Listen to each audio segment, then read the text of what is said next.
Olá amigos, tudo bem com vocês? Então, depois do empate do Galo contra o Bahia e da vitória do Internacional em cima do Vasco, agora é oficial, matematicamente oficial, que o Galo não vai ser campeão brasileiro na temporada de 2020. Mas a gente já sabia disso há algum tempo. Eu particularmente tenho comigo que o campeonato acabou para o Galo depois da partida contra o São Paulo, onde a equipe tinha a chance de diminuir a diferença e a forma como a equipe entrou em campo, a postura do time naquele jogo, mostrou pra gente que a equipe não estava de fato disputando o título. E aí o São Paulo abriu 7 pontos de diferença e provavelmente a disputa pelo título terminou ali. E embora o São Paulo tenha surpreendentemente perdido e caído na tabela, né, a ponto de hoje a gente ter conseguido ultrapassar o São Paulo, que era o nosso objetivo lá atrás, quando a diferença era 7 pontos, o Galo não soube aproveitar as oportunidades que foram aparecendo, e assim foram diversos jogos. Sempre que a gente achava que tinha uma chance da equipe reagir e lutar pelo título, a equipe não lutava, até mesmo quando teve adversários bem mais fáceis, adversários que estavam na parte de baixo da tabela, e geralmente uma equipe que luta pelo título vai para cima e ganha jogos de equipes que estão na parte de baixo da tabela. Não foi o caso do Galo. Quem aproveitou muito bem foi o Internacional, e mais recentemente o Flamengo, que cresceu também no campeonato, e por isso as duas equipes lutam diretamente aí pelo título. Então o Galo nunca lutou de fato pelo título, a meu ver, desde a partida contra o São Paulo, que nós já não estamos mais na disputa pelo título. E aí vem a pergunta: o trabalho do Sampaoli é horrível, é decepcionante, é um trabalho muito ruim? Não, o trabalho do Sampaoli não é horrível, não é decepcionante, não é muito ruim. E não é um trabalho ridículo, como alguns gostam de falar. Ridículo é você ir para a Série B sendo campeão brasileiro e não ter competência para terminar entre os 4 e conseguir a classificação. Isso sim é uma coisa ridícula, né, Guarani? Mas o trabalho do Sampaoli foi um pouco aquém do que a gente esperava, e um pouco irritante até. O Galvão Bueno popularizou aqui no Brasil a expressão "tocou e me boi" para se referir ao toque de bola do futebol argentino nos seus bons momentos, que é tocar a bola e passar para receber. O São Paulo, nas últimas partidas, adotou um estilo que pode ser chamado de toco e me quedo, que é toco e não saio do lugar, parecendo um pouquinho com o futebol de totó. Mas ainda assim, se a gente for pensar nas nossas perspectivas no início do ano de 2020, a gente termina a temporada, não o ano de 2020, de uma forma talvez bem acima do que a gente estava esperando. Começamos o ano fazendo uma aposta que tinha tudo para dar errado e deu errado. Estávamos eliminados da Sul-Americana, eliminados da Copa do Brasil pelo Afogados e fora do G4 do Mineiro. Aliás, o Campeonato Mineiro estava se desenhando para o América ser campeão. E aí, resolvemos apostar num treinador que tinha feito um grande trabalho ano passado, que foi o Sampaoli. Aliás, não era uma aposta. A aposta foi o primeiro treinador. Esse era um tiro certo. E o trabalho do ano passado do Sampaoli no Santos tinha sido de fato muito bom. O Santos não tinha dinheiro para fazer grandes investimentos e ele conseguiu terminar ali na tabela entre os dois times mais ricos do Brasil, o Flamengo e o Palmeiras. Na temporada anterior, 2019, a gente tinha uma equipe muito superior aos demais, tanto é que o Flamengo termina com 90 pontos, uma pontuação exuberante de uma equipe que contratou grandes estrelas, grandes jogadores, e o Santos conseguiu ali brigar com o Palmeiras, terminando em segundo lugar com 74 pontos. E se a gente for comparar a situação do São Paulo no Galo, talvez seja mesmo de fato um pouco decepcionante. O São Paulo conseguiu fazer 74 pontos com o Santos. No Galo, até o momento, tem 62 pontos. Faltam 2 partidas, a gente não vai conseguir chegar aos 74 pontos.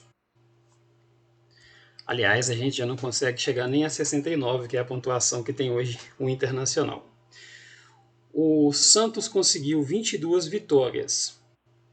O Galo conseguiu 18. A gente não vai também sequer empatar com o número de vitórias que o Santos tinha. O Santos perdeu 8 partidas, o Galo já perdeu 10, ainda falta mais 2 jogos, pode até aumentar esse número. E o único quesito aqui que foi igual é o empate, o Galo empatou 8 vezes e o Santos também. Número de gols marcados, o Galo marcou 59 gols até agora, faltam 2 partidas ainda. O Santos fez 60, então é provável que o Galo consiga ultrapassar em número de gols marcados. Mas o número de gols sofridos, o Galo tomou 43 gols e o Santos tomou 33. A gente vê que o Santos tomou 33 gols, o Santos vice-campeão brasileiro, o Palmeiras, o terceiro colocado, 32, e o Flamengo, que foi campeão, tomou 37. Então uma defesa que funcionava. Não é uma distância tão grande em relação ao campeão brasileiro, por exemplo. Esse ano o Galo já tomou 43 gols. Comparado aí com o Internacional, por exemplo, é uma diferença de 10 gols.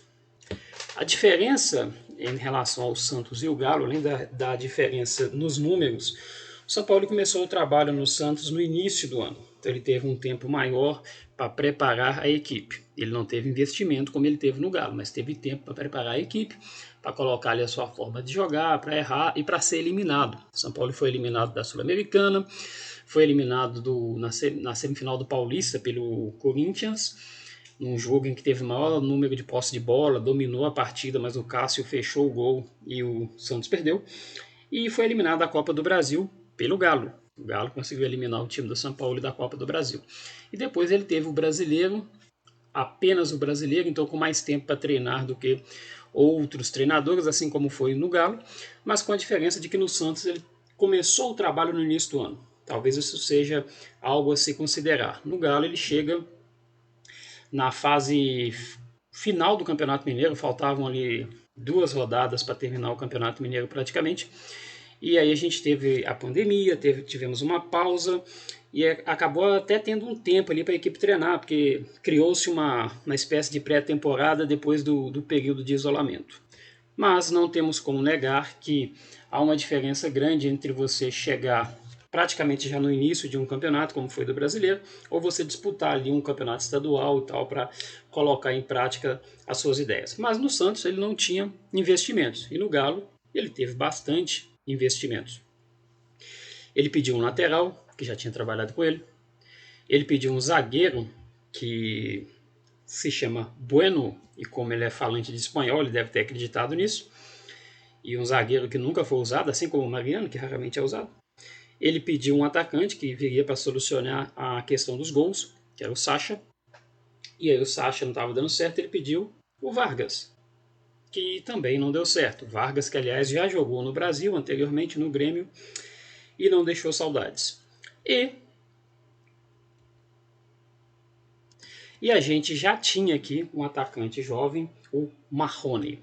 Para mim, a grande diferença entre Marrone, Sacha e Vargas é a questão da idade. O Marrone é jovem, ele ainda pode evoluir. Os outros dois não.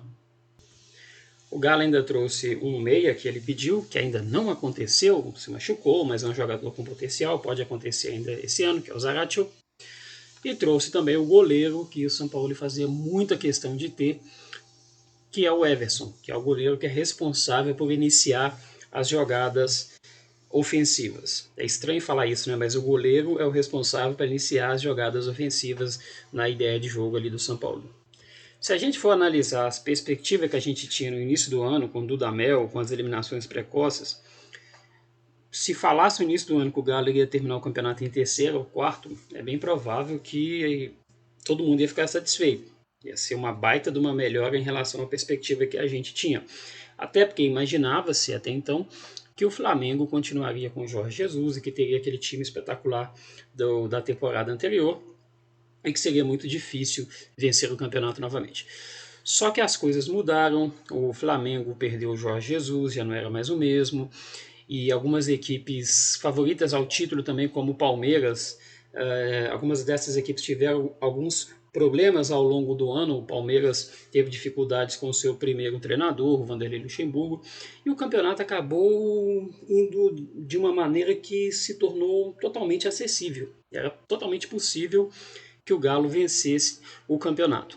Tornou-se bem difícil, beirando o impossível, a partir do momento em que o São Paulo abriu os 7 pontos de diferença.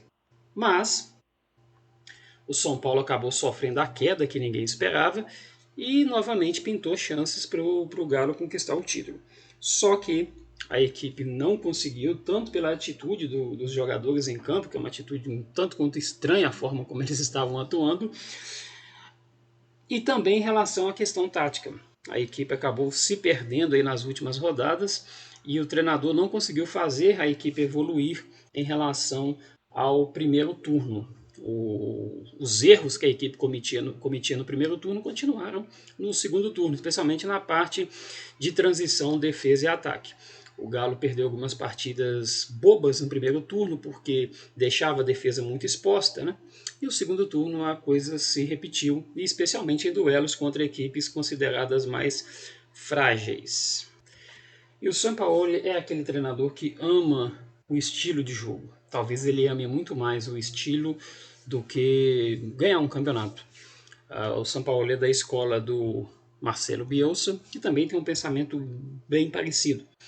Geralmente, Bielsa é daquele treinador que se perde de goleada, mas que teve maior posse de bola do que o adversário e perdeu nos contragolpes, ele considera como um bom jogo. A equipe jogou da forma como ele gosta.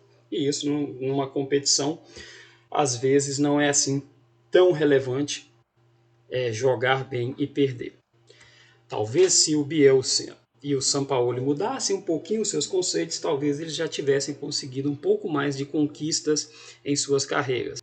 E ao que tudo indica, embora a diretoria do Galo goste, pelo menos diga isso e tenha a intenção de manter o Sampaoli por mais um ano, já que o contrato é de 2 anos e esse foi só o seu primeiro ano de trabalho e há uma expectativa de que talvez no segundo ano haja uma evolução, tudo indica que assim como foi na seleção chilena, no Sevilha, a seleção da Argentina, no Santos e agora no Galo, o Sampaoli deve estar saindo e uma saída lá não muito amigável, assim como foram suas outras saídas.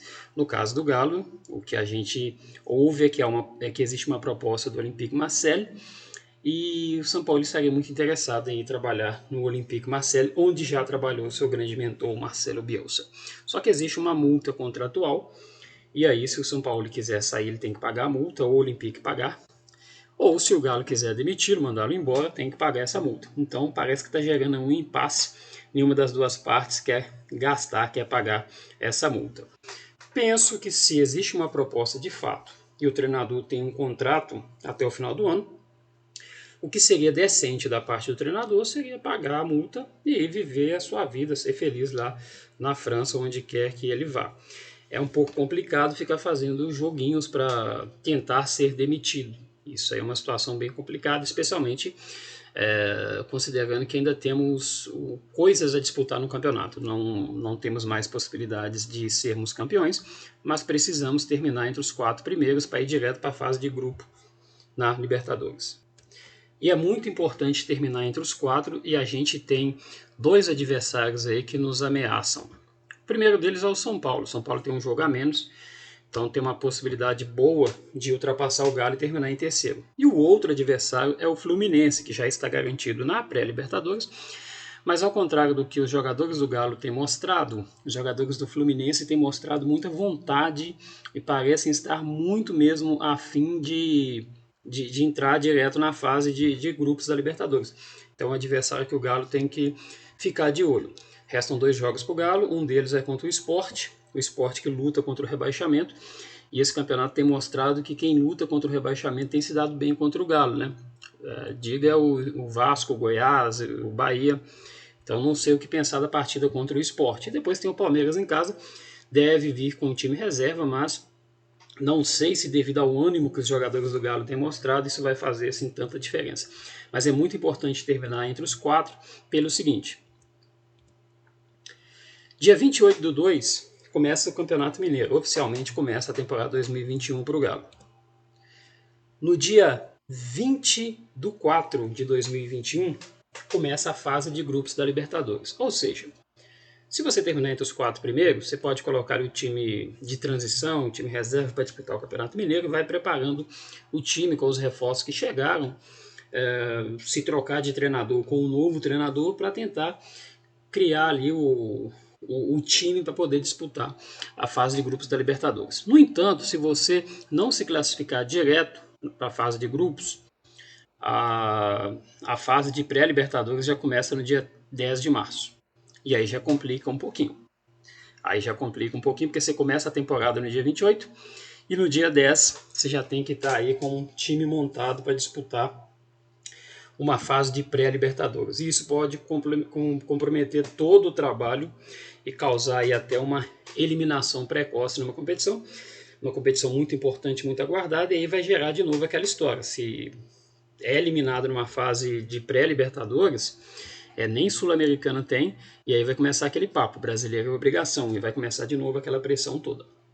Por isso que é muito importante definir logo essa questão, se o treinador vai embora, se o treinador vai ficar. Se o treinador ficar, é importante que ele consiga fazer os ajustes que ele não conseguiu fazer, tendo tempo para treinar durante o Campeonato Brasileiro. A temporada vai ser um pouco mais puxada, não vai ter tanto tempo assim, e fica a dúvida se ele vai conseguir ou não. Mas, pelo que estão dizendo aí, parece que de fato ele vai sair mesmo.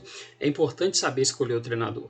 Porque se você trouxer um treinador tipo Fábio Carille, por exemplo, vai dar tudo errado. Porque o Galo está acostumado a jogar de uma forma bem ofensiva e você traz um treinador com um ideal defensivo, até você conseguir fazer essa transição, você já perdeu alguns jogos, o treinador foi embora e já era. Trazer o Carille para o Galo seria mais ou menos igual o que aconteceu quando o Corinthians levou o Thiago Nunes. Thiago Nunes, que tem um DNA ofensivo nas suas ideias de jogo, foi trabalhar num time que há anos está jogando de uma forma defensiva e conquistando títulos, está dando certo. Quando ele chega e tenta mudar essa forma de jogo, dá tudo errado. Provavelmente ele iria conseguir, mas ia precisar de tempo. E como no futebol não tem tempo, depois de algumas derrotas você é demitido, ele foi demitido. Talvez seja um nome que no Galo desse certo, já que ele pegou um trabalho que estava fundando lá do Fernando Diniz e conseguiu fazer aquilo que o Diniz não conseguia, dar equilíbrio ao Atlético do Paraná, e acabou conquistando ali 2 títulos importantes. Talvez, pegando um trabalho do Sampaoli, que também não consegue equilibrar a equipe, talvez o Thiago Nunes consiga fazer um trabalho ali interessante, é um nome a se pensar. E aí é importante também fugir de nomes como Felipão, Abel Braga, e aí você vai dizer, mas o Abel pode ser campeão brasileiro, né? Se for campeão, mas o Abel é campeão brasileiro, parabéns, Abel. Você merece o título, especialmente pela história que você tem lá no Internacional, mas aqui não. E aí dos nomes que se comenta como candidatos a substituir o Sampaoli, um nome que sempre vem à tona é o nome do Cuca, e o Cuca seria aquele treinador que a torcida ia ficar muito feliz, ia abraçar de início, e provavelmente ele teria lá um certo tempo para desenvolver o seu trabalho. Não sei se uma eliminação precoce não faria a torcida mudar de ideia, mas é um treinador que tem uma história bacana de sucesso no clube, mas me parece que não é um nome aí muito comentado pela diretoria do Galo. Desde que o Cuca saiu em 2013, sempre que aparece oportunidades do Cuca voltar, parece que tanto de um lado quanto o outro não tem lá muita vontade de nenhuma das partes de reatar essa história.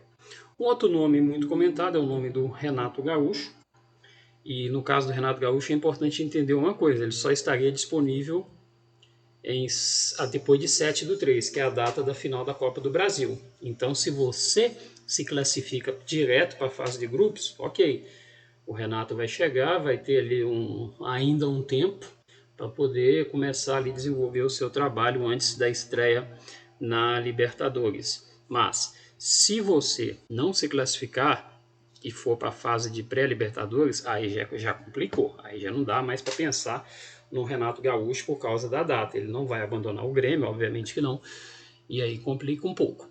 E o Renato, para mim, é uma grande incógnita, porque ele faz um trabalho muito bom no Grêmio, mas o Grêmio é a casa dele, é onde ele se sente bem, é onde ele é ídolo. Não sei como seria o Renato fora do Grêmio, é até uma curiosidade que eu tenho.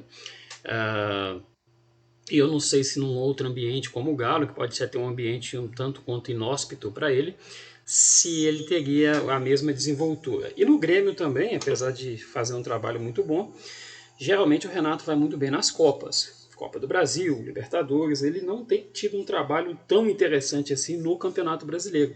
ainda não vi o Renato fazendo um trabalho consistente de disputando o título de campeão brasileiro. E num time que está investindo, que está entrando dinheiro, contratando jogadores, o Renato ainda faz a gente lembrar de uma coisinha. Ele é o grande símbolo de uma era de investimentos, aliás, um ano de investimentos que deu muito errado, a famosa Selegalo, né? Os dois grandes personagens desse time, que deu tudo errado, eram o Renato Gaúcho e ele, o Neto, que hoje mete o pau no Daniel Alves, né? Diz que enterra o time, não joga nada. Pois é, jogou muito aqui, né? Por isso que pode falar do Daniel Alves. Outros nomes comentados, o nome do Vilas Boas, que, ao contrário do Nathan, de fato, esteve no Chelsea por um período longo, a ponto das pessoas se lembrarem dele. Não que ele tenha feito sucesso lá no Chelsea, mas enfim, o Nathan vestiu a camisa e não meteu lá no currículo, jogou no Chelsea. E o outro nome falado também é o do Jardim, que foi campeão pelo Mônaco. Treinadores europeus, treinadores com vivência numa escola diferente de futebol. Os últimos treinadores europeus que vieram aqui, 2 deles tiveram muito sucesso, que foi o treinador do Flamengo, Jesus, e mais recentemente o Abel do Palmeiras. Os outros treinadores que fracassaram vindo para o Brasil geralmente pegaram equipes com uma situação bem complicada e o trabalho acabou não fluindo tanto. São nomes interessantes, mas seja lá quem for, os treinadores vão precisar de tempo para poder colocar em prática as suas ideias de jogo. E tempo talvez seja uma coisa que a gente não tenha tanto assim, já que a Libertadores está logo ali. Pode ser tanto numa pré-Libertadores, que é bem pesada, bem difícil, ou pode ser já numa fase de grupos, mas é preciso entrar já com um time bem preparado. E seja lá quem for também um novo treinador, eu espero que ele tenha uma coisa que geralmente treinadores no Galo não têm: sequência. De 2003 até 2019, para não pegar a última temporada, apenas 2 treinadores no Galo conseguiram começar e terminar um campeonato brasileiro. O Roth, em 2009, na sua segunda passagem, de 2003 ele foi demitido. Ele ficou até o final do campeonato, foi demitido precisamente na última partida, depois de perder para o Corinthians. E o Cuca. O Cuca começou o campeonato de 2012 e terminou, e começou também o campeonato de 2013 e terminou. Só esses 2 treinadores tiveram na história dos pontos corridos a oportunidade de começar e terminar um campeonato pelo Galo. Nem o Levi, que tem tanta história no Galo, conseguiu isso. O Levi, a primeira passagem dele na era dos pontos corridos foi em 2006, mas era na segunda divisão. Ele não ficou para a primeira divisão em 2007. Em 2014 ele chega com um campeonato que já tinha começado, e em 2015 ele é demitido faltando 2 rodadas para terminar o campeonato. E a última passagem, em Brasileiro, 2018, ele chega para substituir o Thiago Largue com o campeonato já em andamento. Mas o Levi e o Cuca são os 2 únicos treinadores também dessa era dos pontos corridos que conseguiram ter uma certa sequência. O Cuca chega em agosto de 2011 e sai em dezembro de 2013, ficando ali 2 anos e 5 meses mais ou menos. Ganhou 2 campeonatos mineiros e ganhou a Libertadores. O Levi chega no dia 24 de abril de 2014 e é demitido no dia 26 de novembro de 2015. Ele ficou 1 ano e 7 meses, foi campeão mineiro, foi campeão da Recopa e ganhou aquela Copa do Brasil. E os 2 foram vice-campeões brasileiros em 2 campeonatos. O Cuca em 12 e o Levi em 15. E aí depois disso foram tentativas, invenções, retorno ao passado, interinos, apostas malucas. E para 2021, para a temporada 2021, os investimentos vão continuar. Nós temos reforços chegando, temos o time aí ficando mais forte, né? Resta saber quem vai comandar toda essa galera que está chegando aí. E se o próximo treinador, caso de fato o São Paulo saia, se o próximo treinador vai poder começar no Mineirão e chegar até a Arena MRV. Será uma sequência de trabalho, algo que parece não fazer parte da história do Galo, seja tanto por decisões da diretoria quanto de treinador que resolve encerrar o ciclo por estar um pouquinho chateado. Bom, pessoal, se vocês gostaram do vídeo, deixa um like ali.